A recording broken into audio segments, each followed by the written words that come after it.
ধনু লগ্ন, ধনু রাশি, আপনাদের সপ্তম এবং দশমপতি বুধ অষ্টমে বক্রী হতে চলেছে 29 জুন থেকে 7 জুলাই অবধি। এই যে পরিস্থিতি, এটা কিন্তু আপনাদের জন্য শুভ নয়। বিশেষ করে ধনু রাশি, ধনু রাশির ঢাইয়া চলছে, 4th হাউসে শনি অবস্থান করে আছে এবং লগ্ন রাশির অধিপতি গ্রহ অষ্টমে এই বুধের সঙ্গেই অবস্থান করবে। সুতরাং বিশেষভাবে কিন্তু আপনাদের সাবধান থাকতে হবে। হেলথ রিলেটেড ইস্যুস, কোনো রকম স্কিন ডিজিজ, কোনো রকম নার্ভ সংক্রান্ত ব্যাপার, মহিলাদের হরমোনাল সমস্যা।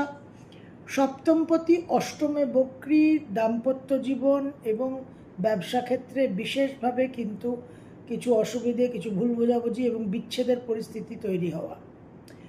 প্রতারণার সম্ভাবনা প্রচুর।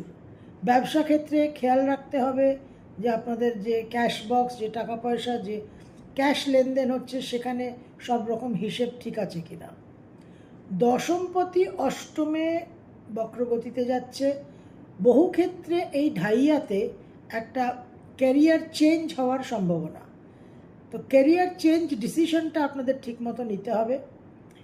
স্থানান্তর হওয়ার একটা বিশেষ সম্ভাবনা থাকছে এবং ডোমেন চেঞ্জ হয়ে যাওয়া, ক্যারিয়ারে পেশায় একটা বিশেষ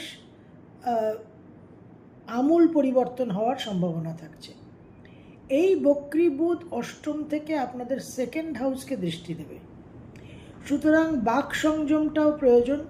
কি কথা বলছেন, কাকে কি প্রতিশ্রুতি দিচ্ছেন, সেটা ভেরি ইম্পর্ট্যান্ট। এবং আপনাদের যে সঞ্চিত অর্থ, সেভিংস, সেটা কিভাবে বিনিয়োগ করবেন, সেখানেও কিন্তু আপনাদের একটু চিন্তাভাবনা করতে হবে।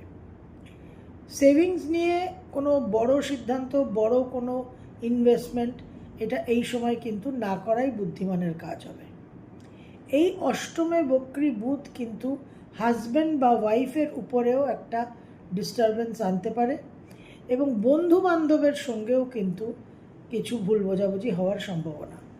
অনেক কমিউনিকেশন, কানেকশন, যোগাযোগ একটা বিচ্ছিন্ন হতে পারে এবং কমিউনিকেশন কানেকশনের জায়গায় কিন্তু কিছু ডিসরাপশনও আসতে পারে। মোবাইল, ল্যাপটপ, এই ইলেকট্রনিক জিনিসগুলো যার মাধ্যমে কমিউনিকেশন হয়, কমিউনিকেশন ইকুইপমেন্ট নিয়ে কিন্তু একটু সাবধান থাকবেন। সেটা হারিয়ে যাওয়া বা খারাপ হয়ে যাওয়া, সার্ভিসের প্রয়োজন, এই জাতীয় বিষয় কিন্তু আপনাদের একটু পীড়া প্রদান করবে।